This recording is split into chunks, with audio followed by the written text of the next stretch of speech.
it is my honor to officially announce that the WNBA is expanding from our currently announced 15 teams to 18 teams over the next few years. So on behalf of the entire WNBA, I'm thrilled to welcome Cleveland and Detroit back, and to welcome Philadelphia officially to the WNBA.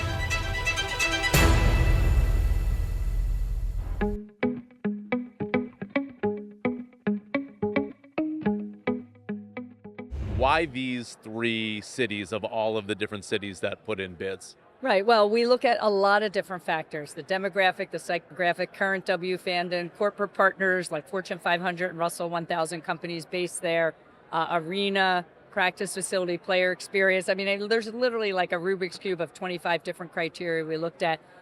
But one of the most important things is a long-term committed ownership group. And we found that in spades in these three cities. And we're really excited to have had W teams. We looked at that.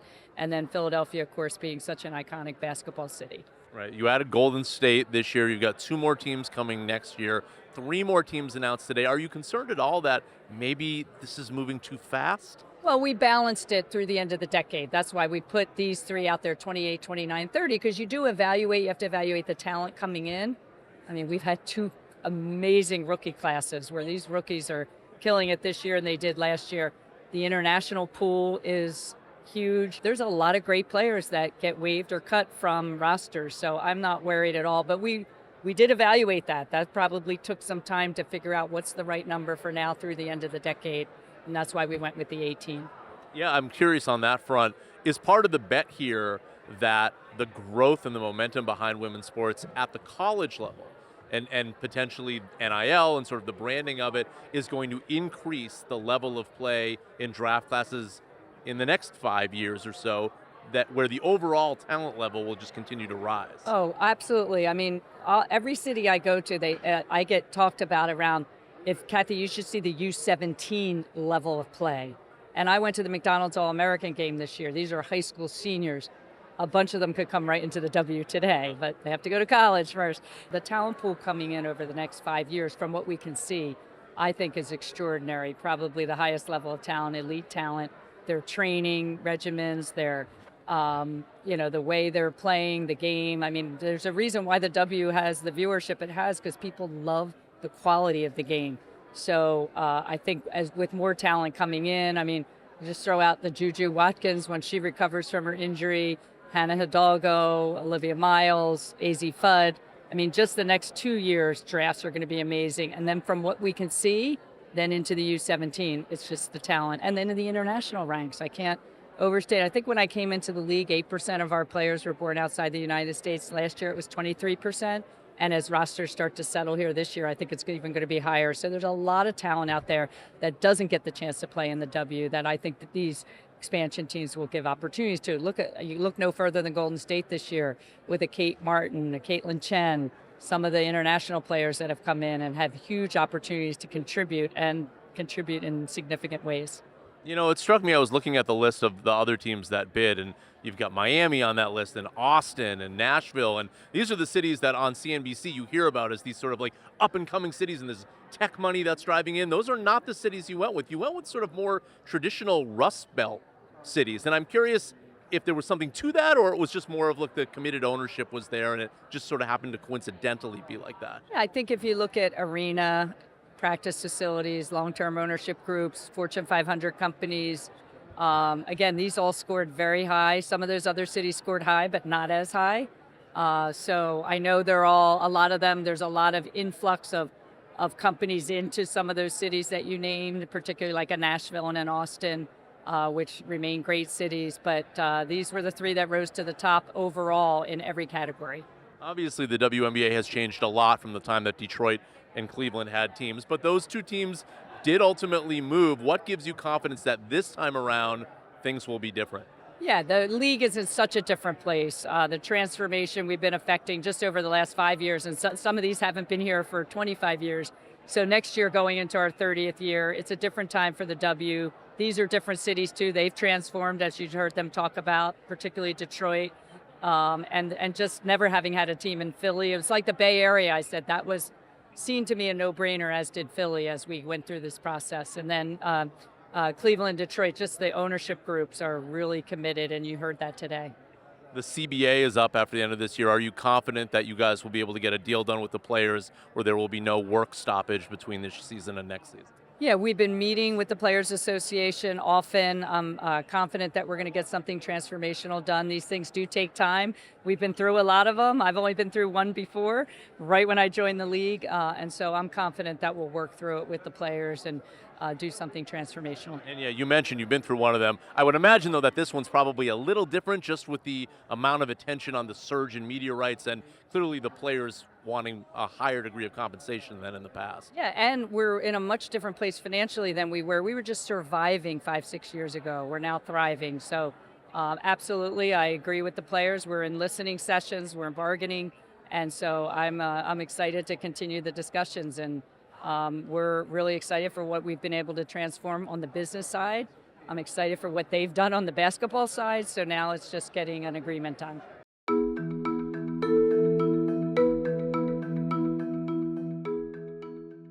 Talk to me about the investment thesis behind this, because historically, these WNBA teams have lost money. What gives you confidence that this is a strong investment for Cleveland?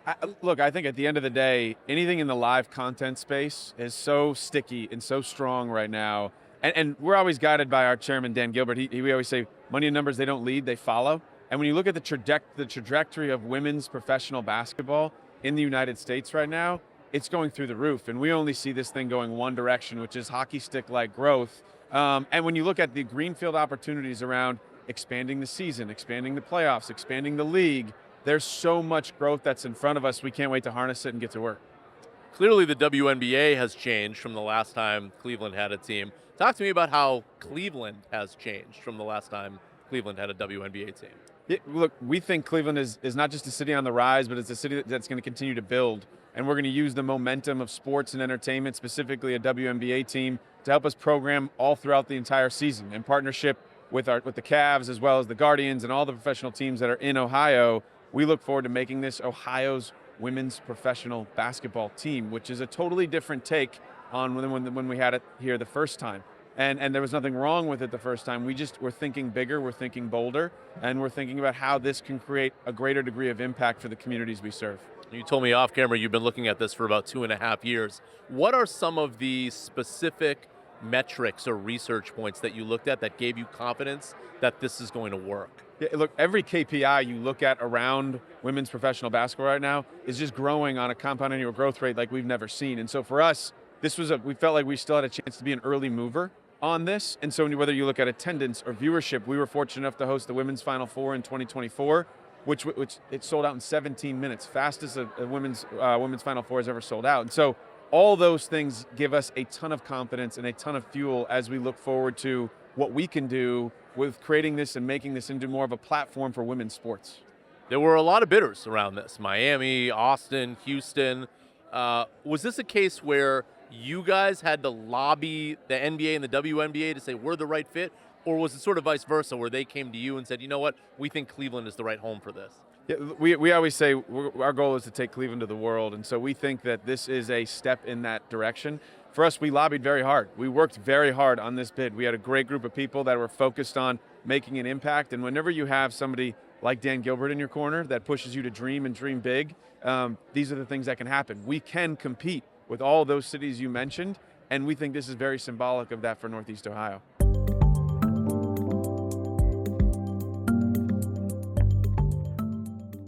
Congratulations on an exciting day. What gives you the confidence that this time around, this Detroit team from an investment standpoint will be a winner compared to the first time that Detroit had a WNBA team? Well, we're super excited. It's a huge win for Detroit. And I think, as I said, Detroit's transformation is perfectly aligned with the WNBA's resurgence. We're perfectly aligned here. And what gives me confidence really is not only the WNBA's incredible ratings and the surge in interest in college basketball, women's college basketball, but in our community. When I met with Tom Gorse originally about this idea about going after the WNBA, we talked about bringing in partners from our community to show the strength of our bid. And when we went out to talk to all the potential investors, everyone, business leaders, civic leaders, philanthropic leaders in our community, great sports athletes that are part of our community, everyone was super excited about bringing this team back to Detroit. And that gave us incredible confidence that we knew this would be a success. And then when we surveyed our fans, Detroit has, just like the other cities that were awarded franchises, Detroit has incredible, incredible sports fans, and there's a rich basketball history. And that, to me, when we talked to the fans, everyone wanted this back. This is a great moment for the WNBA, and between our fan interest and our love of sports, and with every sort of sector of our community behind it, I know this will be a huge success. Did you take a look at why the first franchise failed to make money, or sort of were there certain lessons that you learned from the first time around that you can take with you to be like, okay, maybe there were some mistakes made and we won't make those mistakes this time around? Well, the first franchise was very successful. They won 3 championships. They had a record attendance, so really it wasn't a problem of success. There was other issues that happened to the team leaving. The financial crisis, maybe part of it. It was really the death of the prior owner, and how the estate dealt with the team. So it was a combination of factors well beyond the WNBA's control or the interest in the community in keeping the team. But I do believe now, that's how we look at it, is that between the WNBA's continued growth, resurgence, interest in the league, and interest in women's sports, all the great players that are coming now out of college basketball that will continue to, continue the growth and excitement in the WNBA, and our love of sports in Detroit and the metropolitan area and the state of Michigan, from our governor to our mayor to all of our incredible fans. I know this is going to be a success this time. You made a joke during the press conference that this was sort of a big win for the Big Ten and the Big Five, but if you take a look at some of the other cities that bid, you're right that these 3 franchises were picked over what other cities I think are thought of to be like hotter or sexier cities. What lesson do you take from that? Well, to me, it is a victory for the Big Ten and the Big Five over the SEC, the ACC, and the Big 12, and I love that. I love it. And I love the old cities, the old great American cities that have done so much for this country, that have contributed so much, that have incredibly rich sports histories too. Each of these 3 cities have produced incredible basketball talent on the men's and women's side. And I love it that we beat the hot, sexy southern cities. Michigan and Ohio in particular, we always struggle to have these kinds of wins when we're competing against these hot, sexy cities. And I love today that we stuck it to them and we won. Does part of you miss being an agent where you could represent some of these new WNBA players? Well, with salaries going, I sometimes look back and, it's amazing just to see where players' salaries are going in all sports. But that shows the interest in sports, whether it's football, basketball, baseball, hockey, women's sports. But I think women's sports are growing faster than all the others, and I really believe in the future of all women's sports.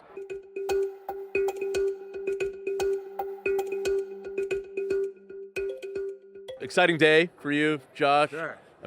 How long have you been thinking about this, considering it, and when did you finally figure out that this was actually going to happen? So we've been thinking about it for a while. Obviously Philly deserves a women's team, a team playing at the highest level. It's an incredible basketball town, but where it really came together is when Brian Roberts and us came together on the arena, and we knew we were going to have an amazing new place to play. And literally next up was late last year, December, and then literally we all got together and said, look, we got to make this happen. And so we started lobbying calls to Adam, lobbying calls to Cathy, and making our case for Philly, and then the city sold itself. There's obviously a connection with Comcast owning NBC and then having the big WNBA rights deal with NBC. Did that play into sort of the partnership at all, where the NBA was like, it makes some sense to bring Philly on board here? Look, I think obviously having a strong ownership group between Comcast and the Sixers, and having the wherewithal and the commitment to invest in a new facility and in a new arena, a new practice facility, to make everything literally gold-plated, that matters. And so certainly Comcast helped a lot.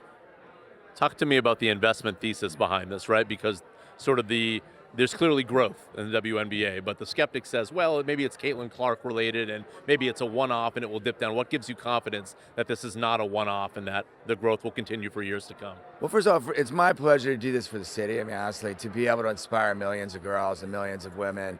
Half the people on the planet are girls and women. I have 2 daughters. Why can't they also experience what I've experienced for sports, which have changed my life? But as far as your question goes, I think we're at an existential moment in women's sports. It's like Michael Jordan. Caitlin Clark certainly has brought focus, and the rivalry with Angel, that certainly brought focus to the WNBA, but women's sports is exploding everywhere, and I think this is just going to keep going. I think we're at the beginning of a long-term trend. I mean, you look at the viewer numbers, 1.1 million people watch WNBA games. That's not that far off. It's 2/3 of what watch the NBA games, and so you're seeing massive growth. And I think you're going to just see it keep going. And you've got soccer, you have the NWSL, you have all kinds of stuff going on in it. And it's just right. I mean, people are now have role models. They have heroines. They have people they can look up to and see themselves in. When my daughters look at a male basketball, let's face it doesn't look exactly like them. When they see women just mixing it up on the court, they're going to be inspired to play. So I think this is at the beginning of a long-term trend. Was the recent media rights deal, which was obviously a 6x increase, did that kind of give you confidence that, okay, look, the statistics here line up so that we feel like this is going to be a money-making investment? Because look, historically, the WNBA ownership teams have lost money. Yeah, look, I think that the media deal gave us confidence, but if you look at the data, if you look at viewer hours, it's going to go up from here. And obviously there's some language. I'll let Cathy speak to that. So I think this is just the beginning of it. I mean, obviously player compensation also will have to change. And so I think you have to look at this as a long run, hold for your life, terminal value type investment. I don't think that the current cash flow from this investment is going to be something that people are going to write home about. But I do think that the equity value and the long-term growth will be there.